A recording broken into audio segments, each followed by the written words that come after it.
Parenting is hard. Few of us feel up to the task. The world is shifting, quickly and dramatically. All of us feel the changes affecting our families. The stress and pressure can be intense. We're here to help sort the good and the bad, provide insight, and bring hope. Welcome to Brilliantly Brave Parenting. We're so glad you stopped by. Hello, my name is Pastor Brad Mathias, and I want to welcome you to our Brilliantly Brave Parenting podcast. Hey, and I'm Robert. Brad, it's good to be with you today. It is good. Another episode. I'm excited about this one. Robert, just before we get started, I have it's kind of a small offense that I need to confront you with. Okay, good. In families, things occur where people do things and you're not supposed to let them fester, Oh, okay. So it's something you need to get off your chest? Well, I think it's something you need to repent of. Oh, okay. Well, I'm curious. Often in families, people borrow other people's clothes without asking. This happens a lot, teenage girls in particular. You borrow your teenage girls' No, outfits? I've just observed it. And it's very clear that you got in my closet and put on an Eddie Bauer jacket today without asking. So I'm curious why you're wearing my clothes. This is the second time in this season that I've found you wearing my clothes. I'm curious as to why this narcissistic trait that you have it's about me. You're saying it's my problem that you stole my Eddie Bauer jacket. There are a lot of people that wear Eddie Bauer. And just because I wear an Eddie Bauer, it's not a reflection on you or I have worked with you 10 years. I've never seen you wear an Eddie Bauer anything. That's not exactly true. I think it is exactly true. I like Eddie Bauer. I've never had anything against Eddie Bauer. So what are you saying? I've worn Eddie Bauer for 10 years, and you're saying like you liked it, and suddenly now you're what? I'm going to start cooking now. Is that what's going to happen? I'm going to be like, oh, let's cook from scratch because that's my thing, and I want a pedicure too. Pedicure. Now that's going a little far. I don't see you getting a pedicure, but no, I like Eddie Bauer. I've always liked it. I just found it on sale, and I'm not sure why this is relevant. But in marriages, it seems like the longer people are married, the more they morph into each other. Have you heard that? Mm-hmm. And I'm seeing it in my own. I'm going on 30 years. I'm starting to like things my wife liked, and she's starting. I feel like that's sort of happening a little bit here. Like you're starting to like my stuff. And I do like it. It's just never. Maybe you're just insecure. Well, here's the reason I think it's true is because now I'm wearing funky socks. I was going to say that. So people who can't see what we're talking about, you need to go on our YouTube channel and check this out. Put your shoe up on the thing because they're not going to see it. Well, I'm wearing funky socks, and I've never worn funky socks. And so we're rubbing off on each other. You always wear funky socks. Except for today. So today, you're wearing Eddie Bauer, and I'm wearing funky socks. And regular. So I think what's happened is we're becoming each other. Lord help us. Frightening. Yes. All right. Well, today. I'm really glad we covered that, Brad. I'm sure that's enriching for people listening. I feel like people who've been following, this is our 81st episode. I think people who've been paying attention know we're not right. So that's very true. This is normal for us. Brilliantly brave, tongue-in-cheek, right? This is not something... 100% tongue-in-cheek. Yeah, we're not confident as parents. We're two dads who have done everything wrong, and God still showed up in our kids' lives. Yes. So brilliant and brave for us is tongue-in-cheek. It's the least of what we have felt as parents. And I think there's no scarier thing for some parents than to think of adoption. That's very true. And even though we are, we've made all kinds of mistakes, we get the opportunity to talk to people that are brilliant and brave, and today is no exception. Exactly. Adoption That's a great segue. You did good. Thank you, Brad. Today, we're in a really weird dynamic today. Well, we had breakfast. That's true. Okay. Too much bacon.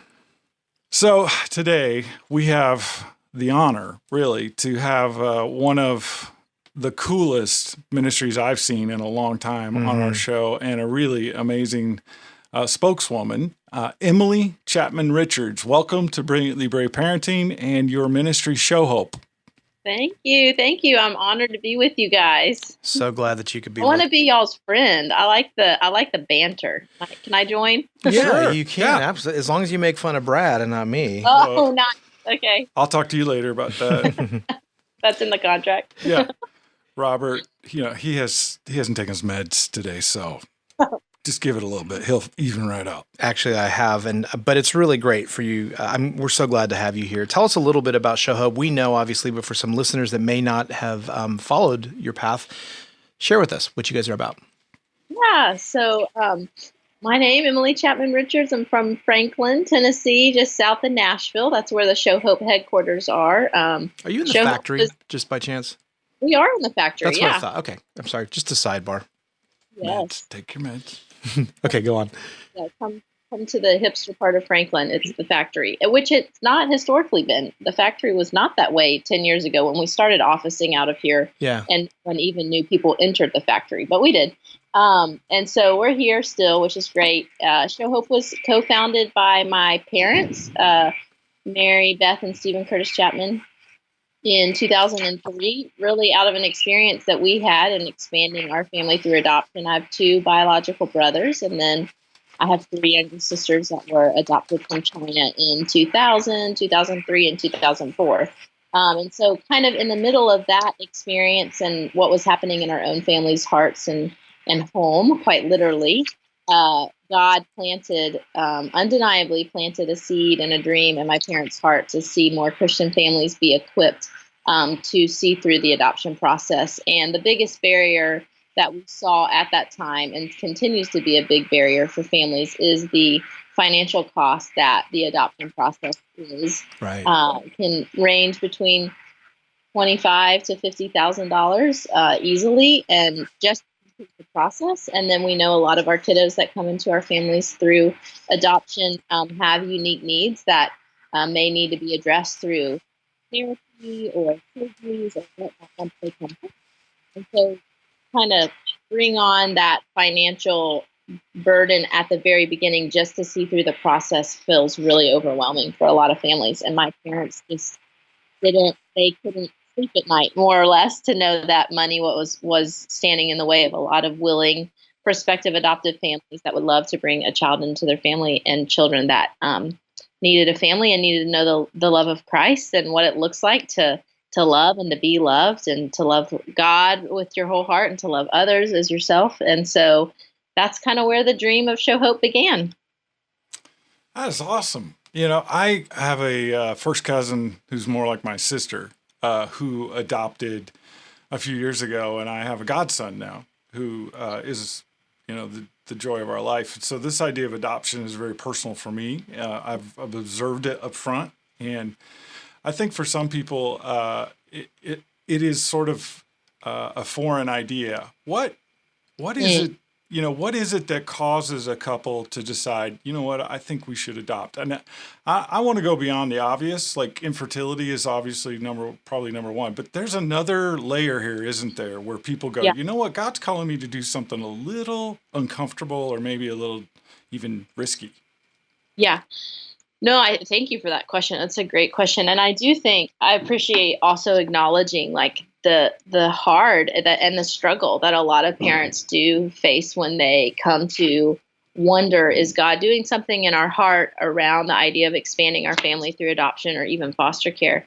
My mom and dad were not immune to those same questions, same questions and fears, is particularly my mom. And she writes very openly about that in her book and has spoken very boldly about it, and just giving freedom for prospective adoptive moms and pops to really question, like, okay, this will look different. It is a different parenting skill set. Our children come with different root systems. Let's acknowledge that. Let's celebrate the differences, but let's also be prepared and ready for what the different root systems grow different trees. And like, and that doesn't mean that we're not both loved equally, me and my sister, but it's just a different parenting skill set. And how does that look, and how does that play out in the family? And what about my biological children, and how is that going to affect them if you have biological children before you walk in the process? All those questions are super normal. But what is that like turnkey for families that, outside of what you said, the obvious kind of reasons that bring a family to adoption? I think there's something particularly in the faith community, which some of my friends at like a research firm in DC that do some research around adoption and why families adopt. One thing that they're uncovering is, because the adoption process is getting longer and kind of more laborious as intercountry adoption becomes increasingly difficult with Hague regulations and et cetera, what is a determining factor why families stay in this process longer through through a harder process, through a more expensive process. And one of the first factors is faith. It's people in the faith community that are staying in and standing up for kids. And I think you can't deny when you read scripture that Jesus is constantly leading a life and calling us to lead a life wherein our eyes are open and aware of those that are on the margin of society, and who is more marginalized than children who don't have a community and a family and a point of belonging, when that's like inherently what it means to bear the image of a relational God who is 1 in 3. Like, we're born to be in a family, to experience that. And when that is broken for a myriad of reasons, poverty, death, disease, and children don't have family, I think there is something in us as the people of God that feel like we have got to do all we can to work for children to find ethical and timely solutions to being in family.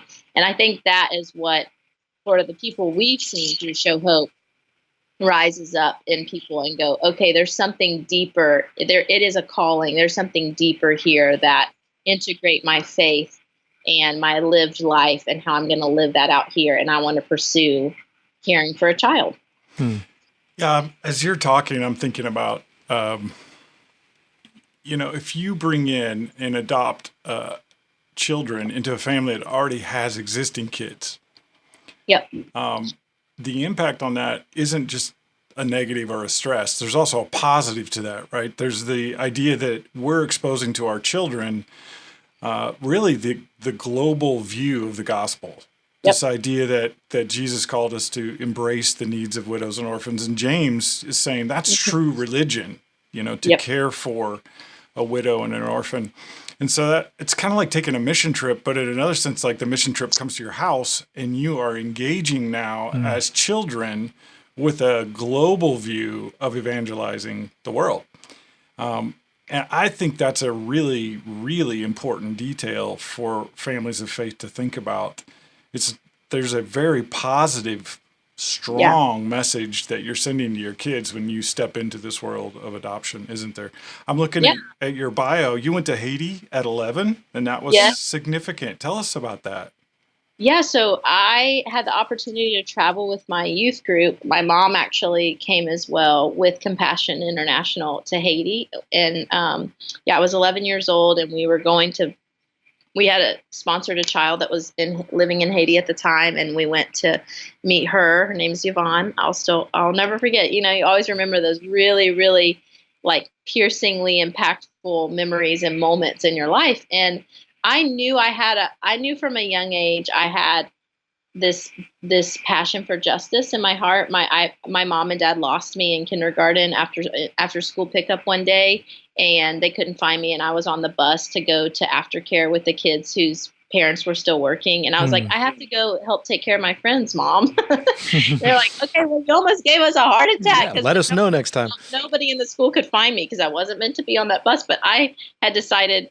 I had self-selected to be on the bus because I needed to be. So from a young age, it's just interesting how God wires you and will use that passion and what he has hardwired you to care about to change the world.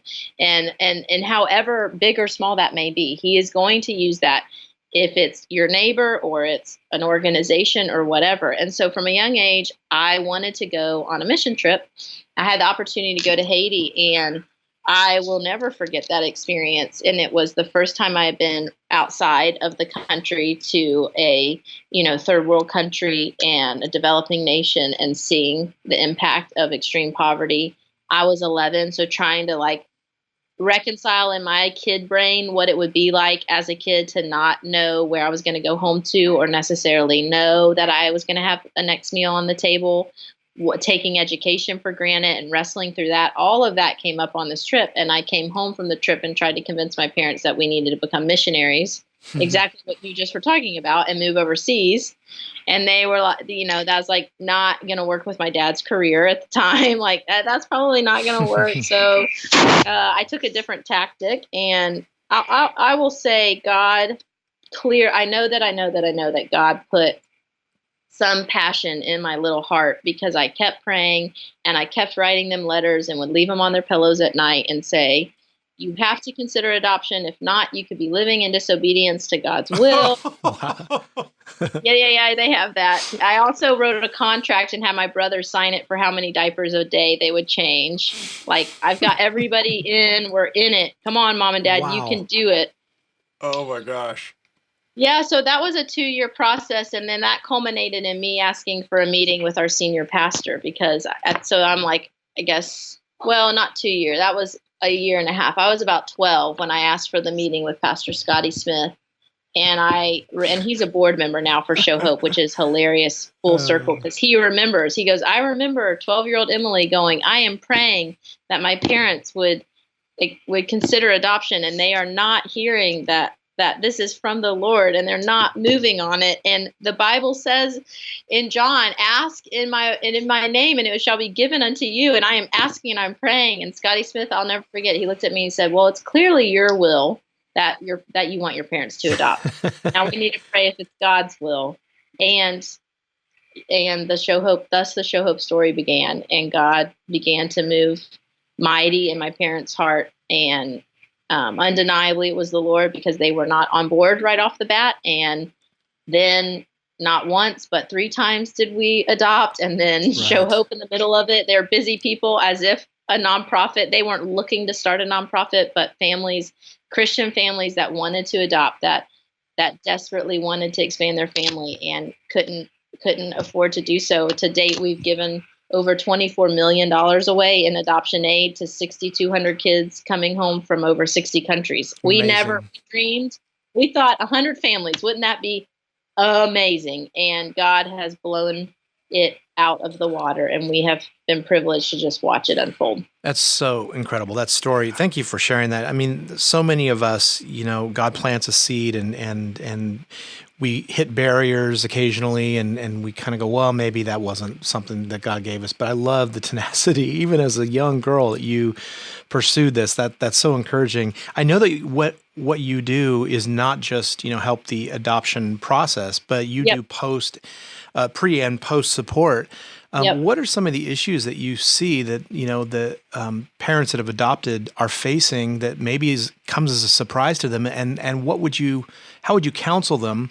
And how do you counsel the people that do come to you for support? Yeah. So as we stepped into helping families with the adoption process with the financial barrier, we realized that as we got in, not only did we want to support adoption, but we wanted to support adoption done well. And what that means is, I would say the biggest counsel I would offer families is start reading and start educating yourself around the impacts of complex trauma on the brain that happen at an early age, even before you get in the crisis moment.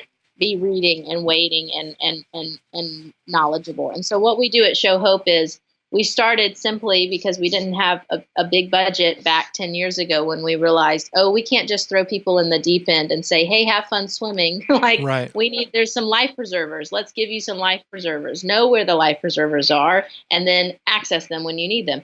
And so we designed our adoption aid application with questions that say, are you familiar? We work closely with the Karen Purvis Institute of Child Development at TCU with some of their work in trust-based relational intervention, and really just an understanding that, and what I believe as a Christian, God has hardwired our body and our brains for relationship. And at an early age, when you experience loss, if it might not even go as far as neglect, abuse, but even if you lose biological mom and dad or attachment to that primary caregiver, there's a sadness and there's a brokenness there. And that is going to have an impact on your brain and your biology, and can impact your belief system.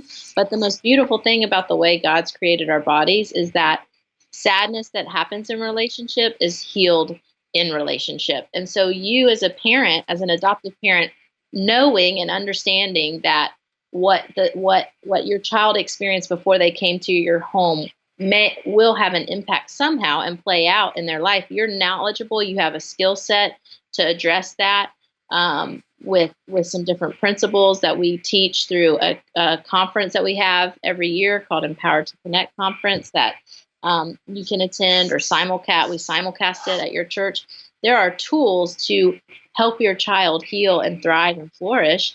And the beautiful thing is it all happens in relationship exactly how God designed it to be, Right. you know? So that Imagine redemptive narrative, even amidst the brokenness of the loss and the sadness. Yeah, I love that. What are some things that those of us that have not adopted, what are there things that we can do to support parents that have adopted kids? I mean, we don't necessarily think it's not the front of my mind. So what are some of the things that we can do to help people that have adopted from around the world or even domestically? That is a great question. I think awareness of those in your community is the first step of just like, hey, can we bring you guys a meal? Hey, how are you? Hey, you guys, like, can we help? What can we do to help? Just opening the dialogue and just making sure that your friends or those in your community that have adopted or are foster caring know that you're there, you see them, that you're wanting to know how you can help, that you're making yourself available. Another thing that I would love to see more happening in the church and communities is the more that we become aware of some of these principles, these trust-based relational intervention principles, or ways to help children find secure attachment, because a child isn't, yes, parents are the primary like umbrella under which they're getting all the positive input, but so many people touch the life of a child: educators, coaches, medical professionals, psychologists, like dance teacher, like all of those individuals touch the life of the child. So if you have interaction to some degree with a child, if you're a Sunday school teacher, like the Empower to Connect simulcast is a great resource that unpacks in 2 days at a very accessible level for the lay person, for the normal person, although the two of you aren't normal, so I don't think it would work for y'all. But for sure. The normal people, it unpacks how the brain is designed, impacts of trauma on the brain, and how there are some real simple tool sets we can put in our belt to help children in moments where they're dysregulated. How do we help them calm down? That doesn't flip their lid in their brain to go to fight, flight, or freeze, because that's such on high alert for a lot of our kids, because they had to be that way before they came to us to survive. And so what can we, like, if I'm a coach and I'm like, you did that wrong, go run 5 laps, and you send a child who has a history of neglect to go run 5 laps, and they feel isolated, that could trigger something that we're not even thinking through our lens of like, you're good, you got a stronger root system, go run 5 laps and come back. That's just a simple example of like, maybe there's a different way to do that that's not going to put them in like, oh no, I feel isolated in this moment. You know what I mean? So I think communities being more and more aware of how we can all be trauma competent or fluent in the effects of trauma. And by the way, we all carry trauma, like not just like we all have it. It's just part of being it's part of being here on this side of eternity, and impacts of the brokenness of sin in our world. And so it's helpful, I think, for all people, but particularly helpful for communities that are supporting families that have adopted. I'm listening to her, Robert, and I'm thinking, family may plunge into this world. They may pray and prepare, save their money, get into adopting a child or multiple children, really as a ministry, as a sort of the outpouring of their heart to someone. Mm-hmm. And they're going to need support. They're going to need a community of faith that understands the unique struggles and the different parenting skills required for the non-biological child. Mm-hmm. Yeah. I'm sort of, as I'm listening to you, I'm thinking about like, there must be hundreds and hundreds of things that families who have adopted deal with that families who never adopted don't. And so both the church and the community around them really do need to be a part of this team, don't they? Yeah. Yeah.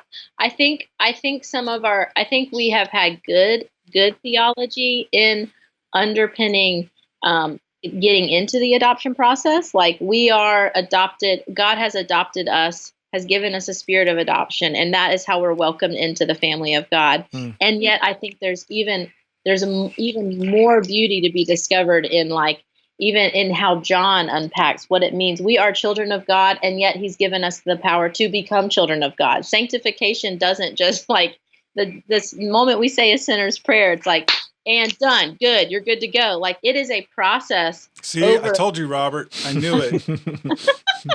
Okay. It's a lifelong process that we need the body of Christ. There's a reason we have churches and communities to help us remind ourselves that, yes, I am a child of God, and what it means to be a child of God is to live this way. Is no different for our families that are welcoming children home from hard places, and quite frankly, parenting their own biological children, to go, this is a process and we're all in it together. We are all in it together. You are, if I welcome a child home through adoption, you are a Richards from moment one, and you are learning what it means to be a Richards the rest of your life. And, Sure. And I think that we can sort of get excited. There's a little bit of a sort of an emotional burst, when you step into something new and there's a freshness to it. And then there's the reality of, what did I just do? And what have I committed myself to? I imagine there is a need for support and encouragement for families when the going gets tough, so to speak. How that has to be really more familiar to you now that you have kids of your own. Yeah. I'm a pastor, so I always get around to that sort of practical application part of this sermon. Yeah. I'm just curious, how has that affected you? I mean, you've been Being sort a of mom front yourself. and center on this sort of adoptive ministry platform of Show Hope, and now all of a sudden you're a mom. Mm-hmm. How's that affected your view of adoption? That's a great question. Well, a lot of ways has it impacted. Parenting is really hard, and actually, here, I'll tell you this story. When my oldest was like 18 months old, my mom, like, she was dying to be a grandma, like, just dying. Like, you have to have babies. You have to have babies. Like, have babies fast. Come on, I want to be a grandma. And I'm like, my Lord, Mom, I love you, but give me a little space. Like, and my husband and I, we were married 3.5 years before babies came along, but we would have probably planned a little bit longer, but 3.5 years. Thank you, Lord, for the blessing. And I remember very distinctly walking in when Eiley, our oldest, was 18 months, and I threw to my parents' house for dinner, and I threw my diaper bag across the room in her general vicinity, not at her, but just kind of in her general area. And I said, "Why didn't you tell me this is so hard?"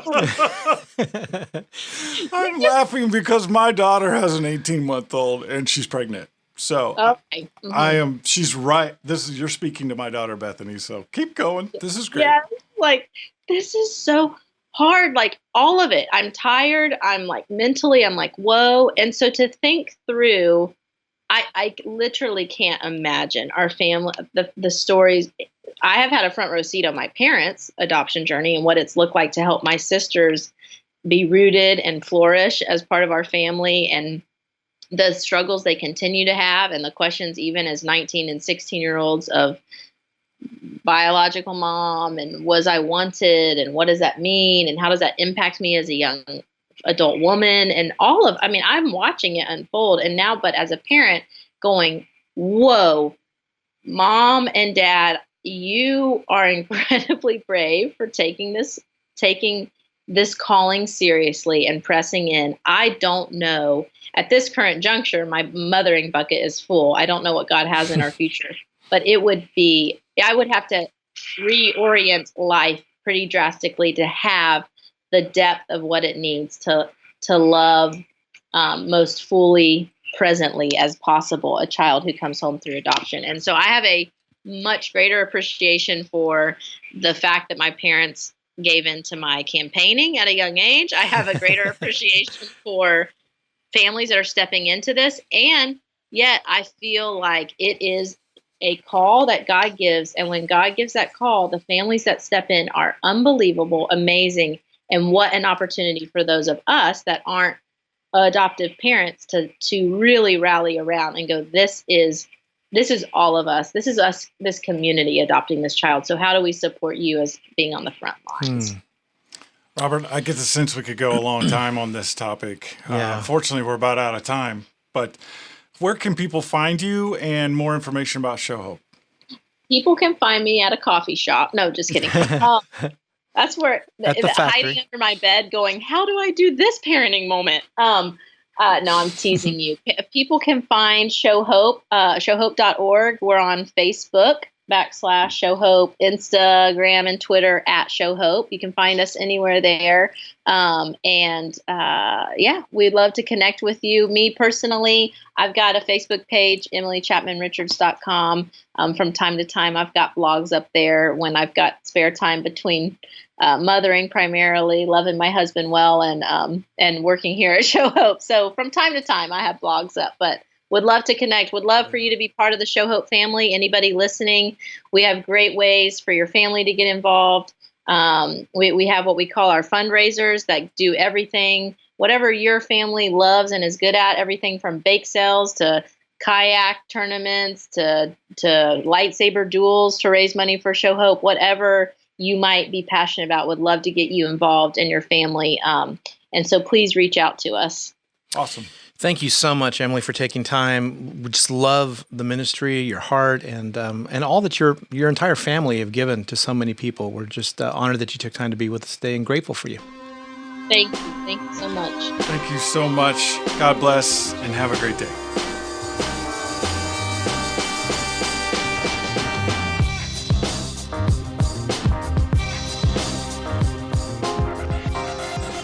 We are excited to announce the Storms of Life study, Living Beyond Stressed Out and Overwhelmed. It's a great subtitle, Living Beyond Stressed Out and Overwhelmed. Yeah, I mean, at this point, we know that students are stressed. And for parents and pastors, it's important to know what are the top 3 things that are really on the minds of our kids. So, Brad, walk us through what they can expect from the Storms of Life. This is an 8-week study. It has video insights. It has presentations from an actual youth retreat with junior high and high school students. These kids are going to learn about how their faith can help them fight back the stress that they're living with every day at school. Check it out on ishinelive.com. Well, I was refreshed by that interview, Robert. I agree. You know, it's one of those things when as you get older, and I'm not saying we're old, but we're older than we were. And, you know, you look at these younger men and women who are stepping into the leadership roles in important places. Mm-hmm. And we just talked with one. She's, I was very impressed with her. And it's interesting, you know, coming from a family that's so well known, like Stephen Curtis Chapman has been around and given so much to the music industry. And, you know, it's easy for a child of someone that's celebrity to kind of step into the role and like, this is Stephen Curtis Chapman's daughter. But she held her up. I mean, she is her own person. It's remarkable to me how much drive and focus and passion she has, you know, regardless. It doesn't matter where she came from. It's really her. God has planted her like so firmly with purpose. It's incredible that she campaigned at 11 years old to get, you know, I mean, it's her thing. A lot of times when you talk to kids from celebrities, it's like, well, you know, my dad used to do this, my dad did this. And you know, obviously she honors her parents, but man, God started something in her regardless of who her parents are. Yeah. And I was laughing because here's this, you can just see it, right? This 11, 12-year-old girl. Yeah.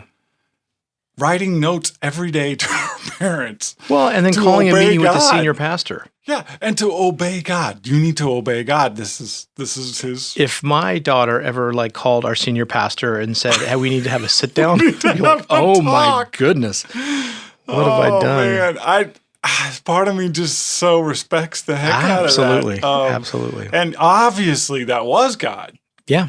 You know, obviously that wasn't just the whim of an 11-year-old girl. That was a seed that was planted by the Holy Spirit on a trip to Haiti. Yeah.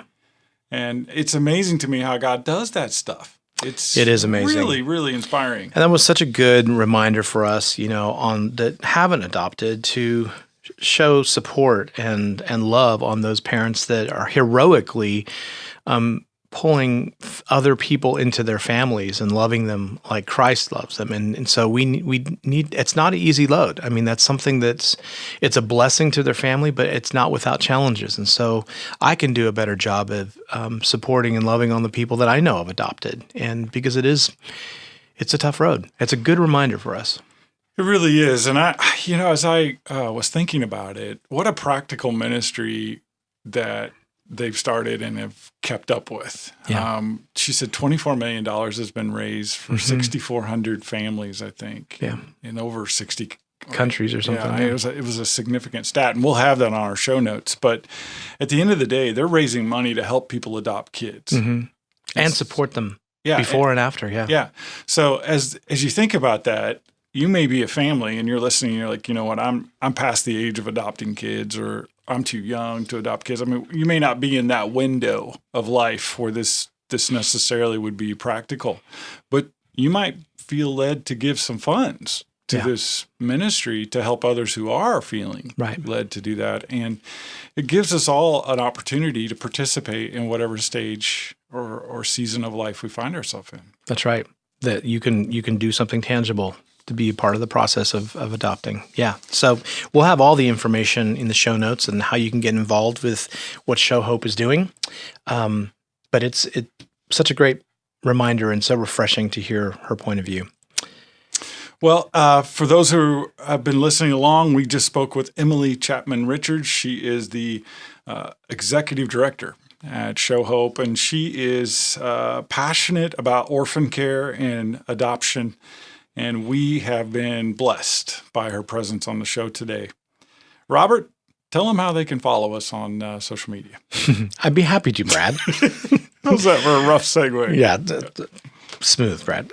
We, in all sincerity, would love it if you could be involved in our community. On any podcast platform that you use, just subscribe to the podcast. That way, every week you'll get a new episode and stay informed with what's going on in Christian culture and parenting and families. Whatever the dynamic that you will experience as a family, you can be sure that we're going to be discussing it, because that's we may not have all the advice in the world. We certainly don't, but we are committed to going out and finding the wisest people that we can with all the issues that parents face. So the best way to stay in touch with us is to subscribe to our podcast. And if you think about it, rate, say something kind, and give us 4 or 5 stars. And 5, just 5. 5 is good. 5 is good. But it means a lot to us, not just for our ego's sake, but in getting the word out there about what we're doing. Yeah, and also it takes a village, as they say, to not only raise kids, but also to run a podcast. And so this podcast is brought to you by the Tween Gospel Alliance in partnership with iShine Ministries and several other ministries. So go to our partner page at brilliantlybraveparenting.com and check out some of the partners that we are working with who may have a movie or a resource or even coffee that you could enjoy and also advance the kingdom of God. That's right. Thanks for spending some time with us today. We'll see you here again next week. Thanks, and God bless. Be encouraged, parents. You are not alone. In Paul's letter to his son in the faith, Timothy, he writes, "But I am not ashamed, for I know whom I have believed, and I am convinced that he is able to guard until that day what has been entrusted to me." Brilliantly Brave Parenting wants to be an encouragement and support that parents can rely on. Would you consider liking us and sharing us with a friend? As a part of the Tween Gospel Alliance, we are a nonprofit organization dependent on the support of friends like you. Thanks for stopping by. We'll be right here next week.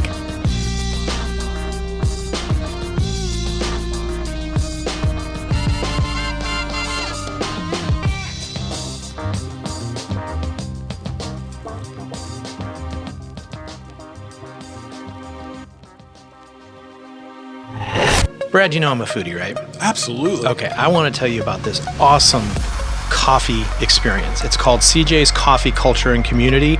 It is a faith-run coffee culture, and the thing that's really cool about this is that they roast their own beans, they have delicious coffees, and they have 2 brick and mortar, so 2 coffee bars, as well as a virtual location at cjscoffeecafe.com. Here's the cool thing. They ship their beans, they ship their coffee anywhere in the world, so you don't just have to be in Texas to enjoy it. CJ's Coffee Culture and Community. Awesome. Hey, Robert, we've got some new stuff in the web store. Tell me about it, Brad. It's our very own swag. Really? Absolutely. Brilliantly Brave now has its own line of caps, cups, T-shirts, clothing. Yeah, everything, man. We got swag. Dog sweaters? I don't know about the dog sweaters yet, but we can work on it. Okay. So if you're a fan and you've been listening to Brilliantly Brave and you want to share it with your friends, let them know that you're a supporter, hey, come to our website, ishinelive.com, and find out more.